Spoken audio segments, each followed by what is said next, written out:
जय श्री राम पिला माने एम क्लासेस को स्वागत। मो मिहिर पुणी गोटे नुआ सेशन रे आपन को स्वागत। पार्ट 1 रे आमे सीडीपी डिस्कशन करितिलु 2022 रो सीडीपी डिस्कशन सेट डी रो। आज हमें पार्ट 2 रे डिस्कशन करिवा ओडिया क्वेश्चन है लगे जहां आपन को हेल्प करिवो नेक्स्ट ओटीटी पई है लगे। ओटीटी क्लियर करिवार ये होची कोन ओटीटी क्लियर करिवा पई प्रीवियस ईयर क्वेश्चन देखिबा निहाती आवश्यक है लगे। प्रीवियस ईयर क्वेश्चन आपण निहाती देखिबे हैला। प्रीवियस ईयर क्वेश्चन देखिले कोन हेबो ना जो जेतिकी क्वेश्चन आपनकर रियलाइज हुए तो सब क्वेश्चन कौन हुए ना रिपीटेड क्वेश्चन आसे बुझी परले कि कौन आसे ना रिपीटेड क्वेश्चन आसे सेति पय हमको प्रीवियस ईयर क्वेश्चन निहाती देखिबा आवश्यक है लगे। ठीक अछि चलंतु हम चैनल को जो माने प्रथम थोर आछंती सब्सक्राइब लाइक एवं शेयर करबा को भूलिबे नै है लगे जा फल रे आपन को नुआ नुआ नोटिफिकेशन आपन क्लास करि परिबे एवं पाई परिबे है लगे। चलंतु क्लास टी को आरंभ करिवा। आज हमें क्लास एमआईएल लो प्रथम क्वेश्चन करिवा। आपन सबु set A set B set टी प्रत्येक क्वेश्चन समान खाली नंबर आपन टिके चेंज करिवे है लगे। चलंतु प्रथम क्वेश्चन देखिवा। प्रथम क्वेश्चन कोन दैछि ना निम्नोक्त केउ रूढ़ी रो अर्थ जत्न नेबा। देखंतु निम्नोक्त केउ रूढ़ी रो अर्थ जत्न नेबा कोंतु सठिक आंसर कोंती आखि देखिबा आखि देबा आखि पकाइबा आखि रखिबा आखि बुलाइबा कोंतु सठिक आंसर कोउडा निम्नोक्त केउ रूढ़ी रो अर्थ जत्न नेबा हैला कि जत्न नेबार अर्थ होची कोउडा आखि देबा आखि पाइबा आखि रखिबा आखि बुलाइबा हैला कि कोउडा तो ऑप्शन नंबर सी होची आखि रखिबा होची सठिक आंसर हैला कि। चलो क्वेश्चन नंबर 32 को जीवा। 32 रे कोन देछि ना तळे पकाइबा रूढ़ी रो अर्थ कोन। क्वेश्चन नंबर 32 तळे पकाइबा रूढ़ी रो अर्थ कोन कोन देछि ना अमान्य करिबा अनुमान करी कहिबा प्रश्रय देबा अन्य को ठकिबा हैला कि तळे पकाइबा रूढ़ी रो अर्थ कोन। रूढ़ी देखो रूढ़ी तुमरो निहाती रूढ़ी रु आसीबो क्वेश्चन हैला कि एवं रूढ़ी को तुमे प्रत्येक रूढ़ी जो रूढ़ी टॉपिक माने येटा को पूरा देखि किना जीवा दरकार हैला कि निहाती गोटे क्वेश्चन निहाती एक मार्क आपन को आसीबो हैला कि। ताले देखिबा कोन दैछि तळे पकाइबा रूढ़ी रो अर्थ कोन ना ऑप्शन नंबर ए हैं अमान्य करिबा हैला कि गोटे कथा को जोटा कि अमान्य करिबा सेटा हला ता कथाटी को तळे पकाइ देबा हैला कि। चलो एबे जीवा ऑप्शन नंबर क्वेश्चन नंबर 33 ओ भिन्न अन्य स्वरवर्ण परे थिले आकार परिस्थिति विसर्गर कोन हुए से कहिछि ओ वर्ण हैला कि ओ वर्ण ओ भिन्न अन्य स्वरवर्ण परे सॉरी पिला माने देखंतु क्वेश्चन नंबर 33 ओ भिन्न अन्य स्वरवर्ण परे थिले आकार परिस्थिति विसर्गर कोन हुए गोटे ओ भिन्न अन्य स्वरवर्ण हैला कि स्वरवर्ण हमर केतोटी जानि 11टी हैला कि से सही स्वरवर्ण कथा एठी कहिछि ओ भिन्न अन्य स्वरवर्ण परे थिले अन्य स्वरवर्ण परे थिले आकार परिस्थिति और विसर्गर कोन हुए देखिलो र हुए लप हुए स हुए ओ हुए कोन हुए एटा सठिक आंसर कोन को पिला माने question number option number B question number 33 रो ऑप्शन नंबर बी होची सठिक आंसर हैला कि लप हो जाए ओ भिन्न अन्य स्वरवर्ण परे ଯଦି ଆମେ କ'ଣ ହୁଏ ନା ଆକାର ପରିସ୍ଥିତି ବିସର୍ଗର କ'ଣ ହୁଏ ନା ଲଭ୍ ହୁଏ। ବୁଝିପାରିଲ କି? ଚାଲ ତ ଅପସନ୍ ନମ୍ବର ବି ହେଇଗଲା ସଠିକ୍ ଆନ୍ସର୍। 34 ନମ୍ବରକୁ ଯିବା। 34 ନମ୍ବରରେ କ'ଣ ଦେଇଛି ନା କବିବର ରାଧାନାଥ ଲେଖିଛନ୍ତି ଧନ୍ୟ ରଥେ ତୁମ୍ଭ ଜନ୍ମ ଶୁଭ କ୍ଷଣେ। ହେଲା କି କ'ଣ କହିଛନ୍ତି ନା କବିବର ରାଧାନାଥ ଲେଖିଛନ୍ତି କ'ଣ ଲେଖିଛନ୍ତି ନା ଧନ୍ୟ ରଥେ ତୁମ କ'ଣ ତୁମ ଜନ୍ମ ଶୁଭ କ୍ଷଣେ। ଏଥିରେ କେଉଁ କେଉଁ ବିରାମ ଚିହ୍ନ ବ୍ୟବହାର କରାଯିବ? କେଉଁ କେଉଁ ନା କମା ଉଦ୍ଧାର ଚିହ୍ନ, ତାପରେ ଆସିଯିବ କମା ଉଦ୍ଧାର ଚିହ୍ନ, ବିସ୍ମୟ ସୂଚକ ଚିହ୍ନ, ପୂର୍ଣ୍ଣଚ୍ଛେଦ। କମା ଉଦ୍ଧାର ଚିହ୍ନ, ପୂର୍ଣ୍ଣଚ୍ଛେଦ, ହେଲା କି ବିସ୍ମୟାଦି ସୂଚକ ଚିହ୍ନ, କମା। କେଉଁଟା ହେବ ତାହେଲେ? ହେଲା କି କ'ଣ କହିଛି ନା କବିବର ରାଧାନାଥ ଲେଖିଛନ୍ତି ଧନ୍ୟ ରଥେ ତୁମ୍ଭ ଜନ୍ମ ଶୁଭ କ୍ଷଣେ। ହେଲା କି ଏଇଟା କ'ଣ ହେବ?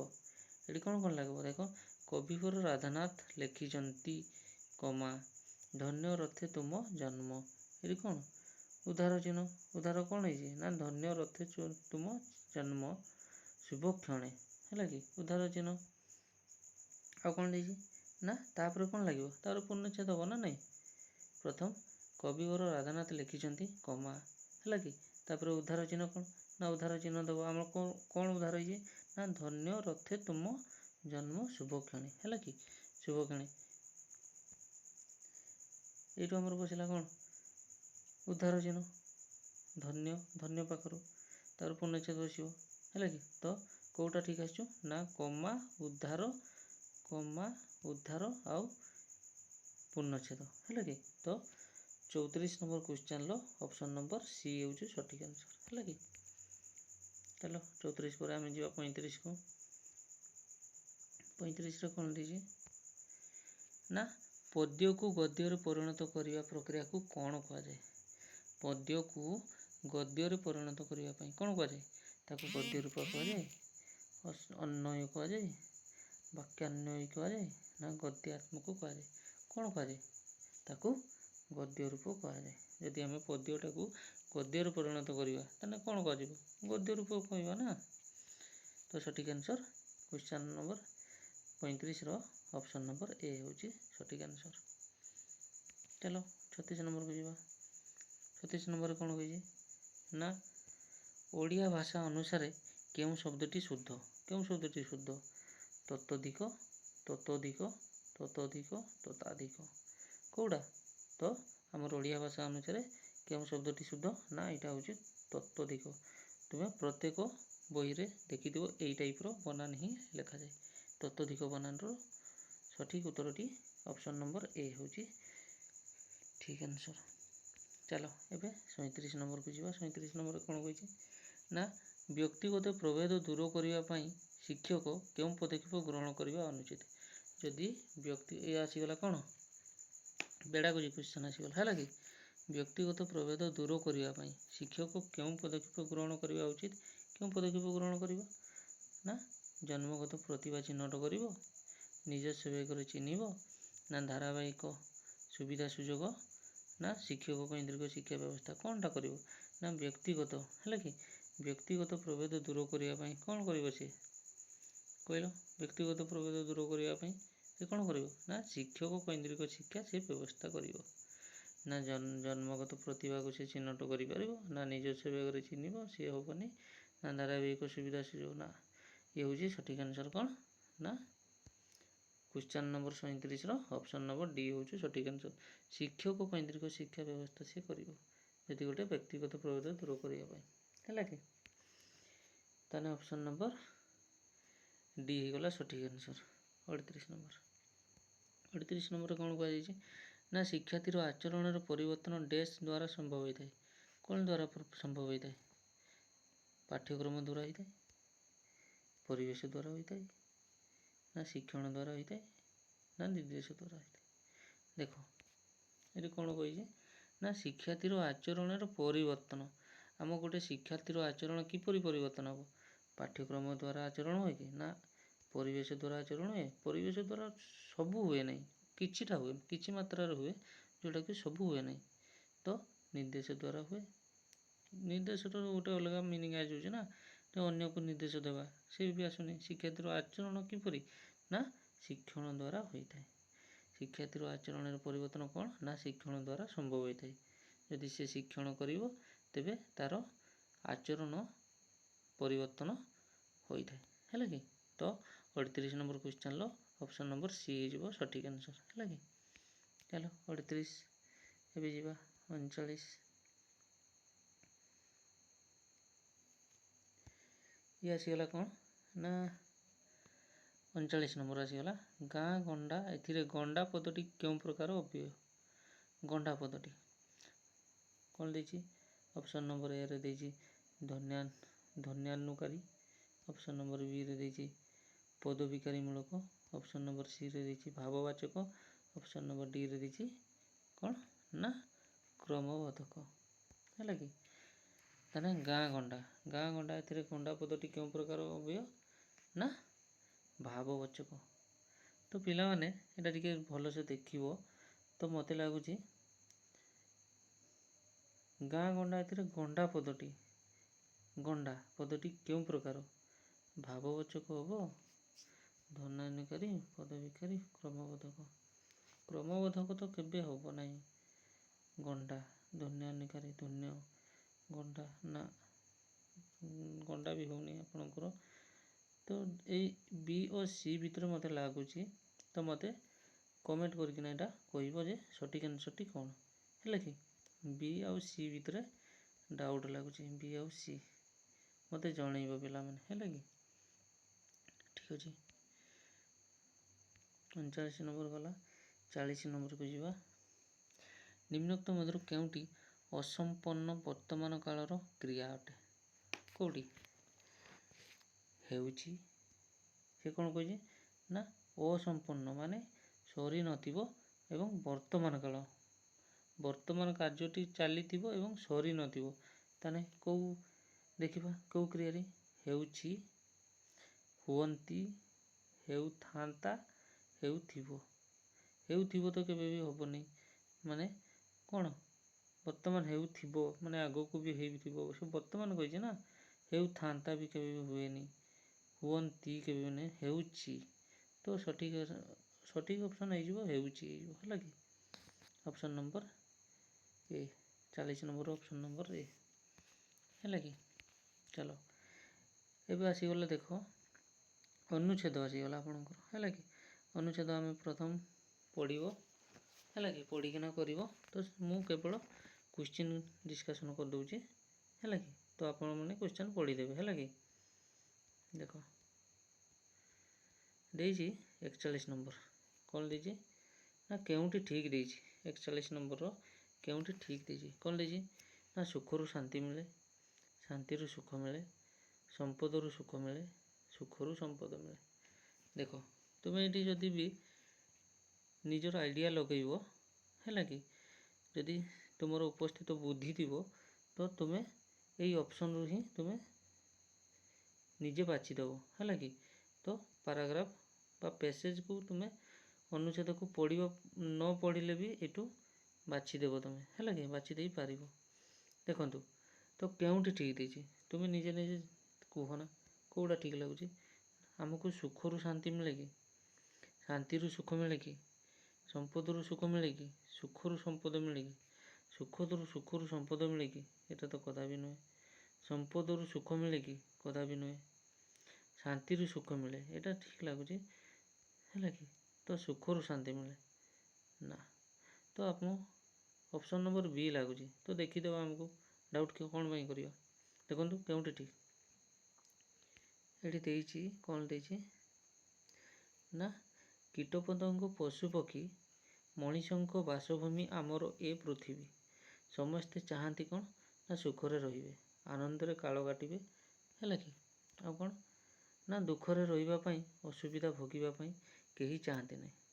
ସମସ୍ତେ ସିନା ସୁଖ ଖୋଜନ୍ତି କିନ୍ତୁ ସୁଖ ପାଇବାର ବାଟଟି ସମସ୍ତଙ୍କୁ ଜଣା ନଥାଏ। ଯେତେ ଯାହା ପାଇଲେ ବି ମନ ଭିତରେ ଶାନ୍ତି ନଥିଲେ ଆମକୁ ସୁଖ ମିଳେ ନା। ତେଣୁ ସୁଖ ପାଇବାକୁ ହେଲେ ସର୍ବପ୍ରଥମେ ଆମ ମନଟିକୁ ଶାନ୍ତ ରଖିବାକୁ ପଡ଼େ। ତାହେଲେ ଏଇଠୁ କ'ଣ ବୁଝିଲ? ନା आमको शांति नथिले आमको सुख मिले ना तेबे शांति रु ही सुख मिले है कि यदि शांति नथिबो ताले आमको सुख मिले नहीं तो ऑप्शन नंबर बी हो सठिक आंसर है कि शांति रु ही सुख मिले। चलो ऑप्शन नंबर बी सठिक आंसर है। तो क्वेश्चन नंबर 42 को जीवा 42 रे कौन देछि ना अन्य मानक संपर्क रे आम मनर खराब भावना थिले आम ऑप्शन नंबर ए कौन देछि ना आम प्रति से मन रे घृणा भाव सृष्टि हुए आम प्रति से मन रे विरक्ति भाव सृष्टि हुए आम प्रति से मन रे विरक्ति और घृणा भाव सृष्टि हुए डी से प्रति आम मन रे विरक्ति और घृणा भाव सृष्टि हुए कौटा सठिक आंसर लगुच जदि अन्य मानक संपर्क रे आम मनर खराब भावना थिले सेटा कौन हुए ना आम प्रति से मन रे विरक्ति भाव और घृणा भाव सृष्टि हुए तो ऑप्शन नंबर सी हो सठिक आंसर ऑप्शन नंबर सी हो सठिक आंसर है कि। चलो 42 नंबर पर आम जीवा कौन ना 43 नंबर को जीवा 43 नंबर कौन कही मनीष शांति रे रही पारे नहीं कहीं मनीष शांति रे रही पारे नहीं कहीं मनीष सब बेले शांति खोजे शांति पाइबार बाट जना नहीं शांति समस्त को मिले नहीं उपरोक्त समस्त तो सठिक आंसर कौन मनीष शांति रे रही पारे नहीं कहीं ना मनीष सब बेले शांति खोजे है कि शांति पाइबार बाट से जाने नहीं शांति समस्त को मिले नहीं तो उपरोक्त समस्त ठीक है कि तो ऑप्शन नंबर डी हो आपनकर सठिक आंसर है कि ऑप्शन नंबर डी।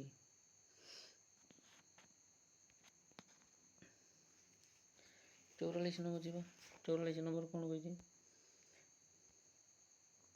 मनर शांति पाई कौन करवा अन्य को ऑप्शन नंबर ए रे अन्य को सम्मान दवा बी रे अन्य को साहाय्य करवा सी रे अन्य को भल पाइबा डी रे उपरोक्त कौन नुहे है कि ताले मनर शांति पाई कौन करवा ना अन्य को भल पाइबा है कि अन्य को भल पाइले ताहा हमको शांति मिली थाए है। तापर ऑप्शन नंबर सी है सठिक आंसर। चलो 45 नंबर को जीवा 45 नंबर कौन कही सुखरे रहिबाकु हेले कौन ए रे देछि आम मन भितर सब बेले भल चिंता रखिबा बी रे अन्य मानक हित कामना करिबा सी रे मन भितर भल पाइबा रखिबा भल भावना रखिबा डी रे उपरोक्त समस्त तो सठिक आंसर कौन हो 45 नंबर सठिक आंसर कौन हम ना उपरोक्त समस्त हो आम मन भितर सब भल चिंता रखा दरकार अन्य मानक हित काम कामना करवा मन भितर भल भावना रखा दरकार है कि तो ऑप्शन नंबर डी हो 45 number option number D. 44 number कौन कही निम्नलिखित मध्य केउटी शारीरिक और दैहिक गुणावली सह संबंधित नुहे कौटी शारीरिक और दैहिक गुणावली सह संबंधित नुहे केशर आकृति हाथ मुठार शक्ति युक्ताक्षर लिखन स्मरण शक्ति देख निम्न से कही केउटी शारीरिक और दैहिक गुणावली सह संबंधित नुहे केशर आकृति भी ये हूँ शारीरिक और दैहिक गुणावली है कि हाथ मुठार शक्ति ये भी शारीरिक दैहिक गुणावली युक्ताक्षर लिखन लेखिबा भी गोटे शारीरिक एवं दैहिक गुणावली है कि किंतु स्मरण शक्ति ये कौन ये गोटे शारीरिक दैहिक गुणावली नुहे है कि तो 44 नंबर कौन है ऑप्शन नंबर डी हो सठिक आंसर। 47 नंबर कौन कही ना शिक्षार्थी मानक पाखरे केउं सब दक्षता भिन्न थिबारु समस्तक पई एक प्रकार शिक्षादान व्यवस्था करा जिबा अनुचित है कि 47 नंबर देछि शिक्षार्थी मानक पाखरे केउं सब दक्षता भिन्न थिबारु केउं सब दक्षता शारीरिक दक्षता बौद्धिक दक्षता आवेगिक गुणावली सामाजिक गुणावली तो समस्तक पई एक प्रकार शिक्षादान व्यवस्था करा जिबा अनुचित कौटा तो ऑप्शन नंबर बी ବୌଦ୍ଧିକ ଗୁଣାବଳୀ ହେଲା କି ବୌଦ୍ଧିକ ଗୁଣାବଳୀ କ'ଣ ନା ସମସ୍ତଙ୍କ ପାଖରେ ଏକ ପ୍ରକାର ବ୍ୟବସ୍ଥା କରାଯିବା ଅନୁଚିତ, ଆଶା କରିବା ଅନୁଚିତ ହେଲା କି ସମସ୍ତଙ୍କ ପାଖରୁ ବୌଦ୍ଧିକ ଯେଉଁଟା କି ଜ୍ଞାନାତ୍ମକ ହେଲା କି ଜ୍ଞାନାତ୍ମକ ଆମେ ସଠିକଟା ପାଇପାରିବା ନାହିଁ ହେଲା କି।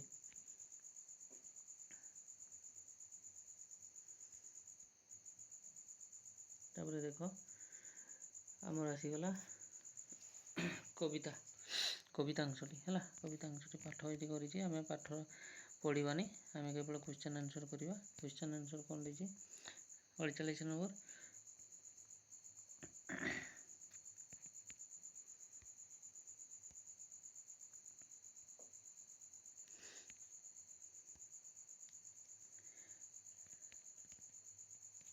କ'ଣ ଦେଇଛି ନା ଉପରୋକ୍ତ ପଦ୍ୟରେ ସମୁଦ୍ର କାହାକୁ ଧନ୍ୟ ବୋଲି କହିଛି।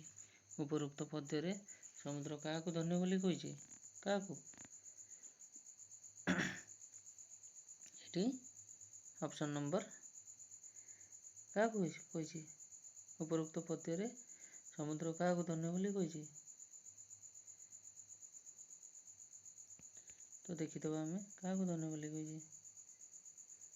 କିଆ କେତକୀ ବନ ବେତସ କୁଞ୍ଜ ଘେନ ମୋ ତୀରେ ଶୂନ୍ୟ ଆଜି ସିନ୍ଧୁକ କାହିଁ ବିୟୋଗ କାନ କୋକିଳ କୁହୁତାନ ଯହୁଁ ଝରୋଇ ମଧୁ ବିନ୍ଦୁକ ଶୁଣି ତଟିନୀ ବାଣୀ ବକ୍ଷକୁ ନେଇ ଟାଣି କହିଲା ସିନ୍ଧୁ ଗିରି କନ୍ୟାକ ଲଭି ଈଶ୍ୱର କୃପା ତୁ ଅଟୁ ମାତୃ ରୂପା ତୁହି ତ ଜଗତରେ ଧନ୍ୟାଗ ମାନବ ମହାବଳୀ ପ୍ରକୃତି ପାଦେ ତୋଳି ନ ମାନି ବିଧାତାର ନିୟମ କରୁଛି ଆଜି ଯାହା କାହିଁ ତାହା ପାଇଁ ରାହା ହେଲା କି।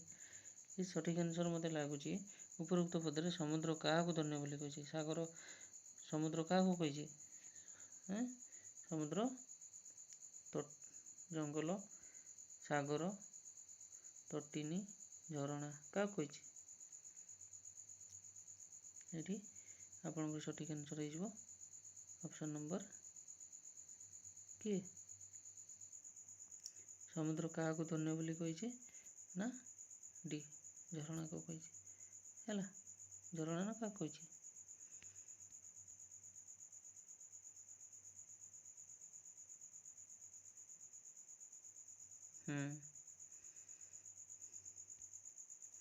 ଝରଣାକୁ କହିଛି।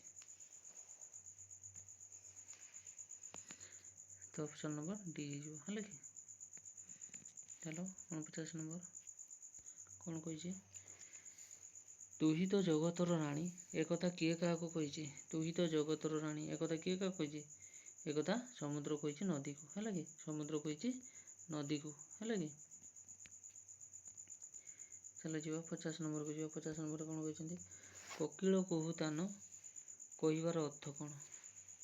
ଅପସନ୍ ନମ୍ବର ଏରେ ଦେଇଛି କୁହୁ କୁହୁ ସୁନ୍ଦର ସ୍ୱର। ଅପସନ୍ ନମ୍ବର ସିରେ ଦେଇଛି କୋଇଲିର ମଧୁର ସ୍ୱର। ଡିରେ ଦେଇଛି କୌଣସିଟି ନୁହେଁ। ତ ଏଟା ସଠିକ୍ ଆନ୍ସର୍ କେଉଁଟା 50 ନମ୍ବର କୋକିଳ କୁହୁତାନ ହେଉଛି କୋଇଲିର ମଧୁର ସ୍ୱର କଥା ଏଥିରେ କୁହାଯାଇଛି ହେଲା। କୋଇଲିର ମଧୁର ସ୍ୱର କଥା ଏଥିରେ କୁହାଯାଇଛି। ଅପସନ୍ ନମ୍ବର ସି ହେଇଯିବ ସଠିକ୍ ଆନ୍ସର୍। 51 ନମ୍ବର ଯିବା କାହାକୁ ଗିରିକନ୍ୟା ବୋଲି କୁହାଯାଇଛି। ଏଥିରେ କାହାକୁ ଗିରିକନ୍ୟା ବୋଲି କୁହାଯାଇଛି। ଏଥିରେ ଗିରିକନ୍ୟା କୁହାଯାଇଛି କାହାକୁ ନା ନଦୀକୁ କୁହାଯାଇଛି ହେଲା କି। ଏଠାରେ ନଦୀକୁ କୁହାଯାଇଛି ଗିରିକନ୍ୟା ବୋଲି। ଗିରିକନ୍ୟା ବୋଲି ନଦୀକୁ କୁହାଯାଇଛି। ତ ଅପସନ୍ ନମ୍ବର ବି ହେଇଯିବ ଏହାର ସଠିକ୍ ଆନ୍ସର୍।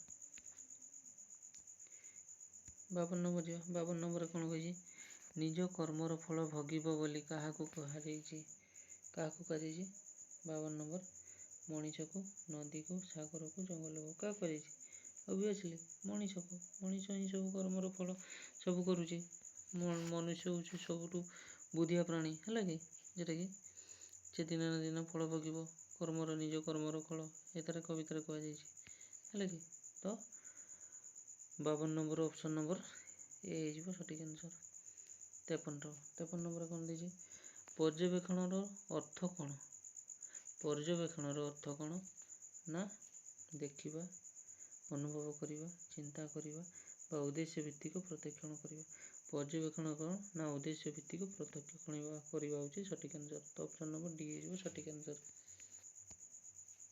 54 नंबर जीवा निम्नलिखित मध्य केउटी शिक्षणर स्वरूप नुहे केउटी शिक्षणर स्वरूप नुहे देखिबा कोडा स्वरूप नुहे यह एक आचरणगत परिवर्तन यह एक उद्देश्यपूर्ण कार्य यह एक निष्क्रिय प्रक्रिया शिक्षण होची विकास ताने कहिछि निम्नलिखित मध्य केउटी शिक्षणर स्वरूप नुहे गोटे शिक्षणर नुहे कहिछि यह एक आचरणगत परिवर्तन शिक्षणटा गोटे आचरणगत परिवर्तन ये ठीक अच्छे यह एक उद्देश्यपूर्ण कार्य यह एक उद्देश्यपूर्ण कार्य यह एक निष्क्रिय शिक्षण होची विकास शिक्षण एक विकास कहूँ स्वरूप नुहे ये हूँ यह एक निष्क्रिय प्रक्रिया शिक्षण तो हूँ सक्रिय प्रक्रिया ना निष्क्रिय केमती तो सठिक आंसर ऑप्शन नंबर सी हो तार सठिक आंसर यह एक निष्क्रिय प्रक्रिया।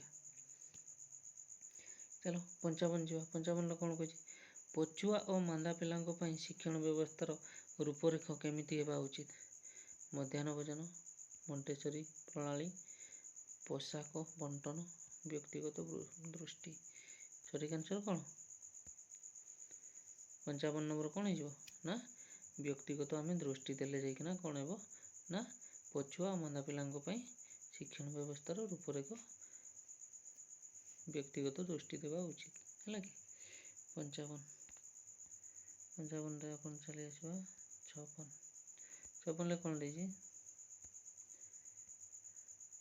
केउटी शिक्षण मानसिक गुणावलीर प्रभेद अंतर्भुक्त केउटी शिक्षण मानसिक गुणावलीर प्रभेद अंतर्भुक्त अस्थिर गठन बोध शक्ति परिपक्वता समय शारीरिक रंग ताने केउटी शिक्षण मानसिक गुणावलीर प्रभेद अंतर्भुक्त केउटी बोध शक्ति ये बोध शक्ति हूँ सठिक आंसर है कि 57 नंबर कर कही केउटी को आचरणगत परिवर्तन होइथिले मध्य शिक्षण नुहे केउटा गोटे आचरणगत परिवर्तन होइथिले मध्य से शिक्षा नुहे देखिबा एरे दिछि निशा बा औषध सेवन पर व्यवहार गुरुजन को सम्मान प्रदर्शन समाजर कल्याण निमंते कार्य समस्या समाधान करिबा ताने कौन कही ना एक आचरणगत परिवर्तन होइथिले मध्य शिक्षण नुहे कौटा शिक्षण नुहे आम शिखी थाए कौन समस्या समाधान करवा भी शिखी थाए है कि समस्या समाधान करवा भी शिखी थाए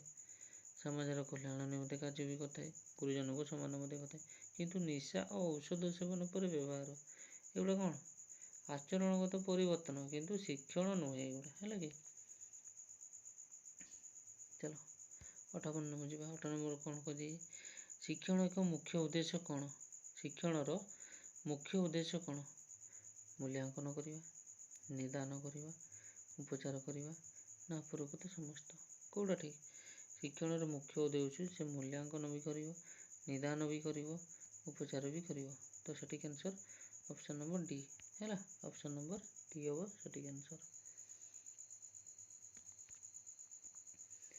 हम सठिक आंसर 59 कौन उत्तम प्रतिष्ठा पाई उत्तम प्रतिष्ठा लाभ करी अछंती जे याकू एक पदर प्रकाश कले कौन हेबो प्रतिष्ठित प्रतिष्ठित लब्ध प्रतिष्ठित प्रतिष्ठा लाभ कौड़ा हम तो ऑप्शन नंबर बी हो सठिक लब्ध ताकू कौन करे लब्ध प्रतिष्ठा कहते उत्तम प्रतिष्ठा लाभ करी अछंती जे से लब्ध प्रतिष्ठित नुहे लब्ध प्रतिष्ठा हम तार सठिक आंसर 60 नंबर कौन देखिए ना केदार गौरी काव्यर रचयिता किए केदार गौरी काव्यर रचयिता किए ये होचंती राधानाथ राय ऑप्शन नंबर बी हो सठिक आंसर 60 ये थिला तुमर ओडिया क्वेश्चन लो 30 टी क्वेश्चन है कि केमिति थिला क्वेश्चन तो जोटा आम करूँ सेटा आपण कमेंट माध्यम भी जनइबे है कि ये थिला ओडिया बेड़ा Odia Odia Odia 30 T question next आमर इंग्लिश क्वेश्चन आनिबा पार्ट 3 रे है कि तो केमिति लागिला आमर को कमेंट एवं कमेंट माध्यम जनइबे ठीक अच्छे धन्यवाद।